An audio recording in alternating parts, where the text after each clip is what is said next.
Bonjour les bâtisseurs, je suis très heureuse de vous retrouver dans votre vidéo de ce 22 septembre pour regarder un petit peu vos énergies.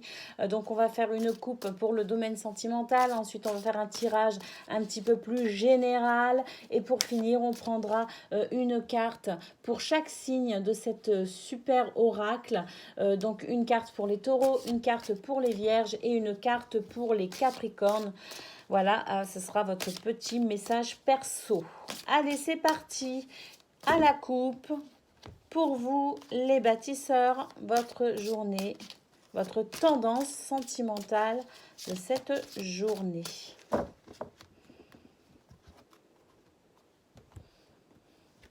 Allez, c'est parti.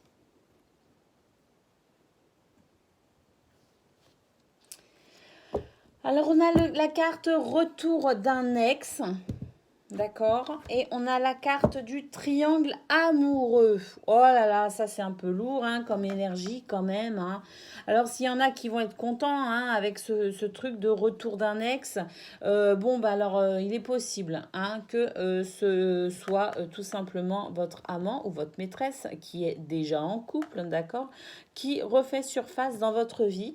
Bah si c'est ce que vous souhaitiez, j'ai envie de dire tant mieux.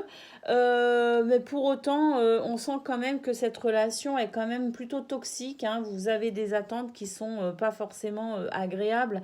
Attendre quelqu'un, de quelqu'un qu'il soit disponible et de passer en dernier plan dans sa vie, c'est quand même un petit peu dérangeant, j'ai envie de dire. Hein. Donc voilà, quoi qu'il en soit, si cette situation vous convient, bon bah écoutez, je n'ai pas de jugement à émettre quant à ça. Par contre, si cette situation, elle est douloureuse pour vous parce que c'est un coup je pars, un coup je viens, un coup je pars, un coup je viens, effectivement, peut-être que vous devriez prendre une décision quant à cette relation qui pourrait venir quand même vous perturber, hein, parce que c'est quand même pas bien. Ces cartes ne sont pas positives, hein, elles sont quand même plutôt ces deux cartes ensemble ne sont pas super bien au niveau énergie. Hein, donc voilà. Qu'est-ce qu'on peut dire bah, on peut dire que pour certains, peut-être qu'un ex revient, mais que revient dans votre vie, mais il est en couple, d'accord. Vous allez découvrir qu'en fait il est en couple et vous n'étiez pas au courant. Peut-être que cette personne revient simplement dans votre vie aussi pour vous annoncer que votre histoire est quand même bel et bien terminée et vous met au courant que ben lui il continue ou elle continue son chemin puisqu'elle a rencontré quelqu'un. Ce triangle amoureux pouvant indiquer que vous avez toujours des sentiments pour cette personne et que c'est pas forcément agréable pour vous. Qu'est-ce qu'on peut dire encore? On peut dire que peut-être que vous avez rencontré quelqu'un aussi, peut-être que voilà, vous avez rencontré quelqu'un et que vous étiez bien, c'était plutôt sympa et puis d'un seul coup un ex, que ce soit le vôtre, la vôtre ou celui ou celle de votre compagne ou compagnon, revient, refait surface dans votre vie et ça vient mettre le bazar aussi dans votre couple, d'où ce triangle amoureux. Ça ne veut pas forcément dire qu'il y a des sentiments pour cet ex, d'accord? Ça veut tout simplement dire aussi que ça peut venir mettre le bazar dans votre vie amoureuse. Sinon, on peut aussi dire que ce retour d'un ex, ça peut être tout simplement être des énergies, des vieilles énergies qui n'ont pas été nettoyées. Ça peut tout simplement être des pensées. Ça peut être, je sais pas, des affaires. Vous retrouvez des affaires à votre ex ou à l'ex de votre compagne ou compagnon. Et puis, ça vient peut-être réveiller des sentiments un petit peu douloureux chez vous. Et dans ce cas-là, le triangle amoureux signifierait simplement que peut-être que voilà, ça a réveillé des choses chez vous qui sont pas agréables du tout. Ça peut être ça aussi, hein, le retour d'un ex, c'est pas forcément un retour physique, hein, ça peut être la découverte de quelque chose, hein, d'une ancienne lettre, d'un ancien vêtement, d'une ancienne affaire. Ça peut être aussi l'évocation, hein, le fait d'évoquer un souvenir avec son ex, d'accord, et vous, ben, vous êtes là à côté et vous vous dites, non mais attends, l'autre, il raconte sa vie d'avant, alors que moi je suis là et en fait ça me fait de la peine, hein. Ça peut représenter tout ça en fait, le retour d'un ex, c'est pas forcément physique, hein. Ça peut aussi être vous, hein, qui pouvez faire preuve de maladresse en évoquant peut-être un souvenir de votre vie amoureuse passée et qui viendrait justement perturber votre amour présent, hein. Ça peut être tout ça, hein. Donc voilà, en tout cas, faites attention à des énergies voilà, qui pourraient revenir du passé, hein, j'ai envie de le traduire comme ça, des énergies qui n'ont peut-être plus de place non plus dans votre vie actuelle. Donc à vous d'être vigilant et de faire attention à ne pas vous laisser polluer par des énergies qui n'ont plus rien à faire dans votre vie présente. Voilà ce qu'on pouvait dire. J'ai pris beaucoup de temps pour développer ces deux cartes. On va essayer de faire un peu vite parce que mes vidéos après sont peut-être un petit peu trop longues, je ne sais pas. Donc on va ratisser un petit peu plus large sur vos énergies de cette journée. Tout de suite maintenant. Allez, c'est parti. En énergie centrale, qu'est-ce qu'on a? On a la maison, hein. On voit que pour vous, la maison va prendre une part importante de votre journée. D'ailleurs, on est mercredi, je crois bien demain. Donc, qui dit mercredi, dit journée des enfants aussi peut-être, hein. C'est peut-être pour ça que cette maison ressort. On va voir. On a la tour, hein, qui représente peut-être le côté un petit peu autoritaire.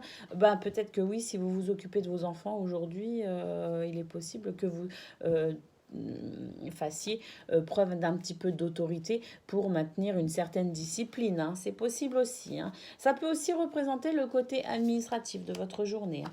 Là, on a la carte du cercueil qui montre qu'en fait, il y a peut-être le fait d'enterrer quelque chose, hein. Alors, quand je dis enterrer quelque chose, ça peut être enterrer justement peut-être ces énergies au niveau sentimental qu'on voit qui viennent perturber, d'accord. Peut-être que, d'ailleurs, je vais la retourner, hein, cette une carte.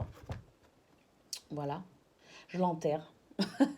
Donc voilà, ça peut représenter aussi la fin d'une situation, hein, la fin d'une situation. Enfin voilà, on va voir, hein, on va voir.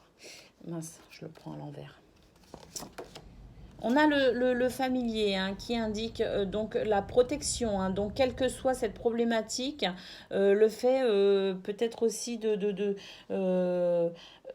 terminer avec une situation, c'est quelque chose de bénéfique pour vous. Vous avez la protection avec vous et le guide spirituel, donc ça peut représenter, je sais pas, hein, si vous croyez en Dieu, ça représente Dieu. Si ça peut représenter votre ange gardien. Pour ceux qui croient en leur guidance intérieure, voilà, hein, ça peut aussi vous parler de ça. En fait, c'est la guidance spirituelle, hein, tout simplement, hein, le guide spirituel, hein. Donc voilà, et la protection.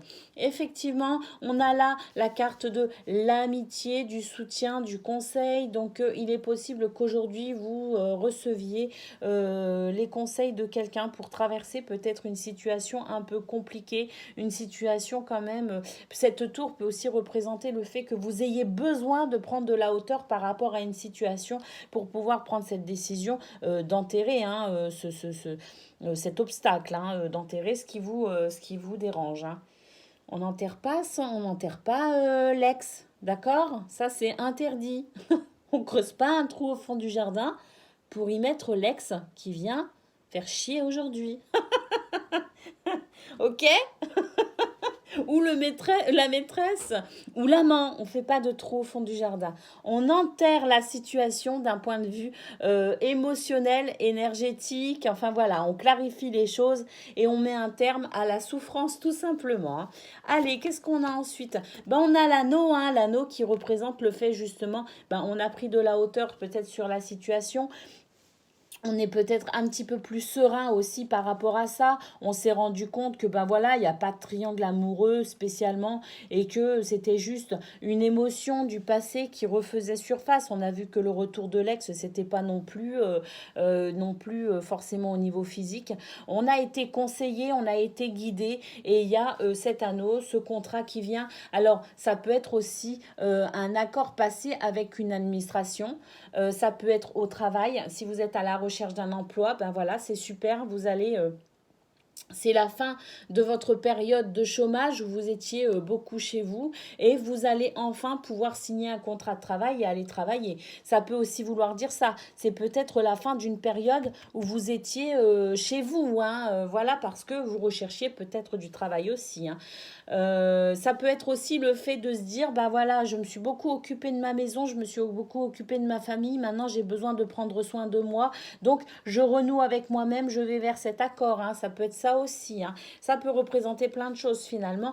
Vous mieux que moi savez de quoi je parle. On a la croix ici qui représente, alors ça peut représenter une tristesse, pardon, un chagrin. Ça peut représenter le fait d'avoir quelques soucis, mais ça peut aussi représenter le fait de croire en soi, d'aller vers cette croyance que tout va bien, de renouer aussi peut-être avec sa foi. On a peut-être eu un moment un peu délicat où on croyait plus en rien parce qu'on était découragé, parce qu'on était fatigué, parce qu'on était triste. Avec le cercueil, on voit qu'on met fin à cette tristesse, d'accord, cet anneau qui vient peut-être aussi adoucir cette tristesse et cette peine. Donc, pour moi, cette croix, elle peut aussi représenter vos valeurs et vos croyances, la croyance et la foi qui revient aussi, hein. Peut-être, hein, pour certains. On a la carte de l'enfant, effectivement, vous prenez les choses avec peut-être un petit peu plus de légèreté, un petit peu plus d'insouciance. C'est possible aussi. Après, il est possible aussi que ça représente l'enfant au sens physique, hein. On a vu que c'était mercredi, qu'il y avait cette notion de foyer aussi très importante. Peut-être aussi que vous allez vous occuper de vos enfants ou de votre enfant aujourd'hui. En tout cas, voilà, hein, c'est une journée aussi ça peut représenter aussi cette capacité de prendre les choses comme un enfant. C'est la joie qui revient sur peut-être cette peine justement par rapport au fait qu'on a évolué, par rapport au fait qu'on a été guidé, protégé, qu'il y a ce contrat, cette promesse, ce réengagement aussi peut-être pour certains qui arrivent. Donc cet enfant finalement, cette croix, elle représente la fin des soucis, la fin de la peine. Et puis donc on a de nouveau place à la joie représentée par cette carte de l'enfant, hein. On est un petit peu comme un enfant, voilà, on est dans la joie et dans l'instant présent. Qu'est-ce qu'on a pour terminer? Bah oui, effectivement, hein. Alors, c'est la fin des soucis, j'ai envie de dire, hein. C'est le retour. Ça représente l'abondance, d'accord? Donc, ça peut être financier avec ce contrat, peut-être de travail qui arrive pour certains. Ça peut être matériel, ça peut être l'abondance de joie également, hein. On voit que cet enfant ramène c'est une notion de joie qui revient dans votre vie, cette notion de légèreté. On en termine avec une situation difficile et on va vers les projets, on va de l'avant, hein, avec cette carte qui nous promet l'abondance. Donc à vous de voir dans quel domaine cette abondance elle est pour vous, parce que ça peut aussi représenter tout simplement l'abondance de joie également, l'abondance de bons sentiments, de belles vibrations. Donc voilà ce qu'on pouvait dire pour vous aujourd'hui les bâtisseurs. Journée, j'allais dire, tirage un petit peu, voilà, un petit peu plus poussé que ce que j'aurais pensé faire. Allez, on se dépêche, on prend une carte pour les taureaux, une carte pour les vierges et une carte pour les capricornes. Alors, ça, c'est la carte des taureaux. Non, on me dit que c'est la carte des capricornes. On m'a dit non, tu disais Capricorne, elle est sautée à ce moment-là, c'est la carte des Capricornes. Alors, je prends pour les Capricornes. J'obéis, moi. Ça, c'est la carte des taureaux, par contre. Et ça, c'est la carte des vierges. Allez, c'est parti. Qu'est-ce qu'on a pour les taureaux? Aujourd'hui, on te demande de faire confiance à ton charme. Tu as une très grande force magnétique et cela t'apporte de très belles surprises. Aie confiance en tout ce qui émane de toi, car tu vas recevoir tout ce dont tu as besoin. Ce qu'on a vu avec la croix, hein, l'enfant et les poissons, ça rejoint ça, hein. Allez, les vierges, aujourd'hui, on te demande de passer un moment dans la nature. Cela est très bénéfique pour tes énergies. Prends quelques instants en pleine nature pour retrouver une nouvelle énergie positive. De toute façon, on voit avec l'enfant, hein, l'énergie positive, elle revient, hein. Allez, pour les Capricornes, cette carte qui a sauté, je voulais la mettre pour les taureaux, m'a dit non. Alors, je la mets pour les Capricornes. Pour vous, aujourd'hui, on te demande d'être ambitieux. Vois grand pour toi et cela dans tous les domaines de ta vie. Cela va t'apporter de très grands changements et tu vas réaliser de très belles choses qui sont importantes à tes yeux. Voilà ce qu'on pouvait dire pour vous les bâtisseurs aujourd'hui. Je suis très contente d'avoir fait cette vidéo. Je vous fais des gros bisous. Je vous dis à très bientôt.